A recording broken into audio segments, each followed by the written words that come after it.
Bonsoir à vous tous, encore heureux de vous retrouver dans le programme du soir sur New World Info. On va parler dans le décryptage ce soir de Jérusalem.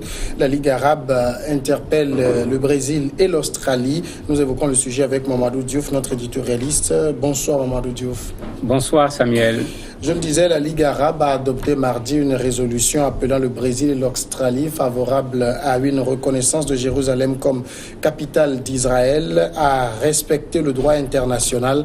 La réunion extraordinaire du Conseil de la Ligue au niveau des ambassadeurs a décidé de dépêcher une mission gouvernementale de haut niveau pour rencontrer les responsables brésiliens et australiens. Mamadou Diouf, est-ce que ça veut dire que la Ligue arabe sur ce problème de Jérusalem prend fait et cause pour la Palestine? En fait, la Ligue arabe a toujours, dans le principe, dans les déclarations, pris tout le temps fait et cause pour la Palestine. Le problème, c'est qu'assez souvent, ça ne dépasse pas la déclaration, ça ne dépasse pas un certain nombre de démarches diplomatiques.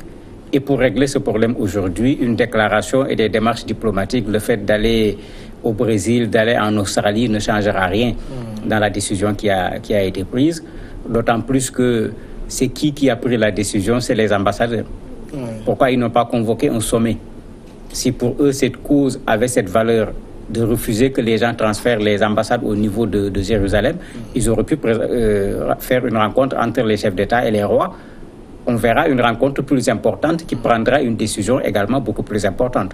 Je ne crois pas que c'est cette rencontre des ambassadeurs qui va faire changer d'avis le Brésil ou bien l'Australie sur cette question. Alors, quel est aujourd'hui le statut actuel de Jérusalem? On ne peut plus parler de statut aujourd'hui parce sur Jérusalem, on a deux situations.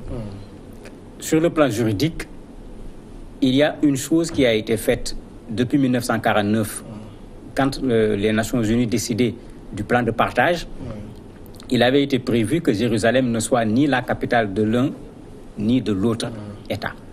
Il y avait plusieurs propositions. On a fait une capitale pour les deux, ce qui était compliqué. On a fait une zone internationale.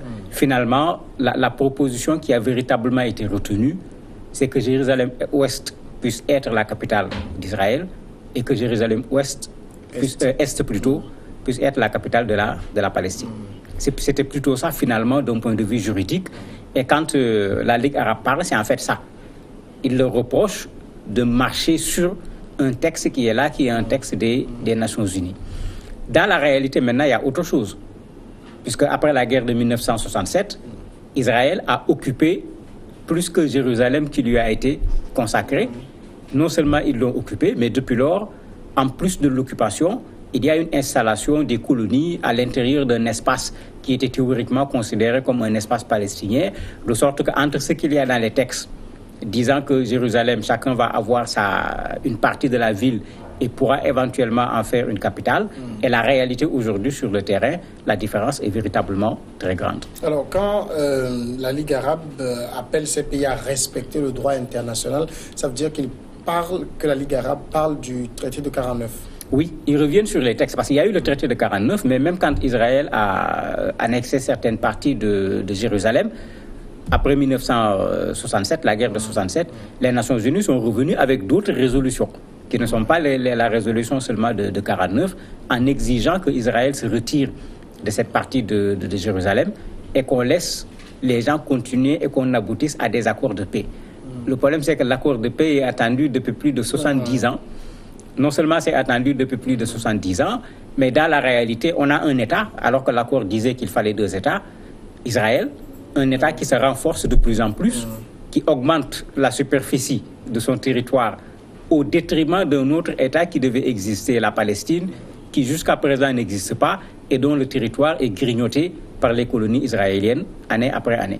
Ah mais ces pays qui reconnaissent aujourd'hui Jérusalem comme la capitale d'Israël connaissent également le droit international sur la question. Mais bien sûr, ils connaissent. Quand on le voit, ce n'est pas une question de droit quand les gens le reconnaissent.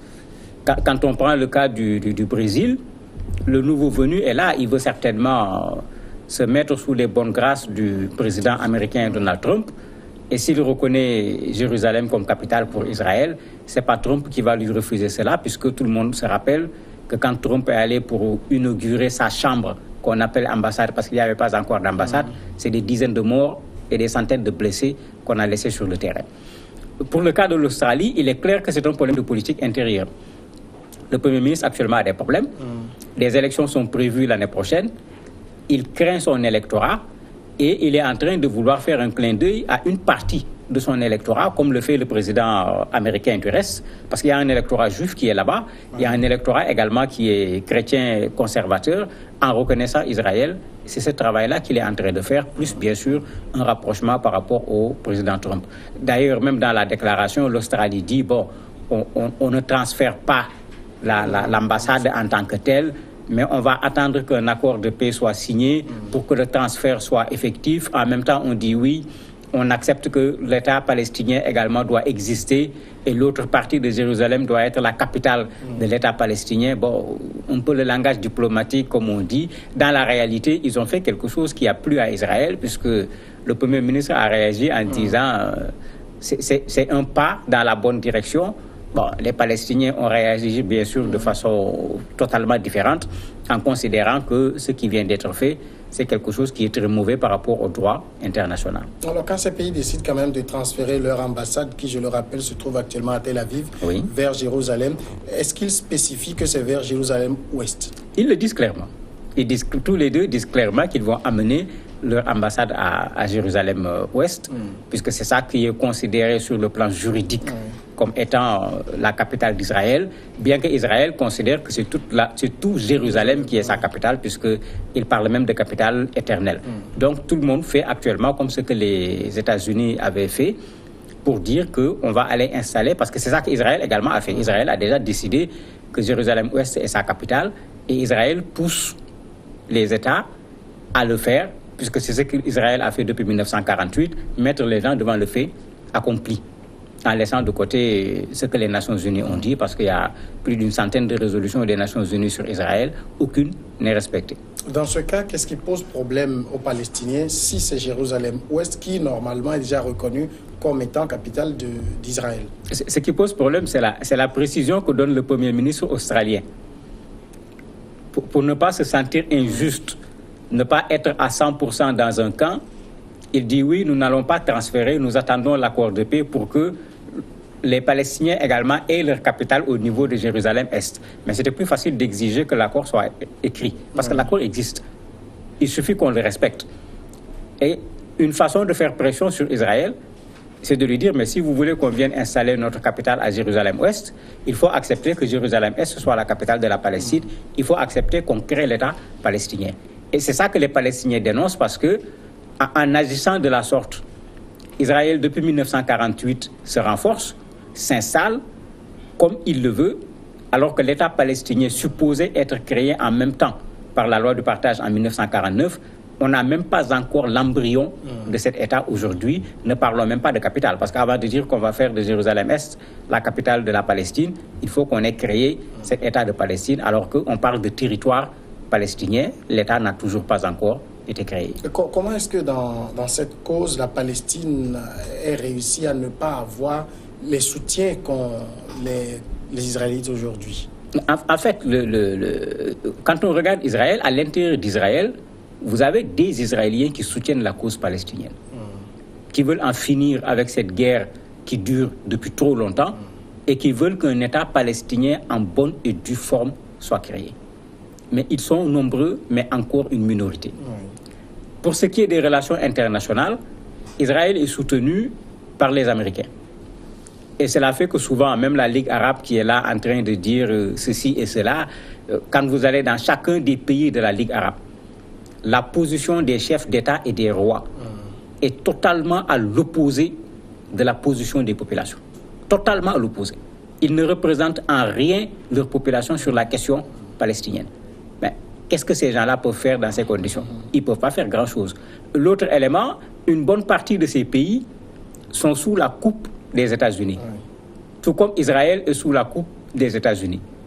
Mais avant de dire quelque chose, ils sont obligés de voir qu'est-ce que Trump va penser par rapport à ce qu'ils vont dire. Et ça fait que souvent, sauf dans des cas exceptionnels, les réactions sont plus que timorées et on réagit pour qu'on ne dise pas « je n'ai pas réagi » et ça s'arrête là-bas. Et je crains que cette déclaration des ambassadeurs, ça sera la même chose. On va peut-être promener les caméras, aller au Brésil, aller en Australie, mais vous allez voir, ce n'est pas ça qui va changer quelque chose dans ce qui se passe aujourd'hui au niveau d'Israël et de la Palestine. Alors, du côté des Palestiniens, quelle est la solution qu'ils proposent?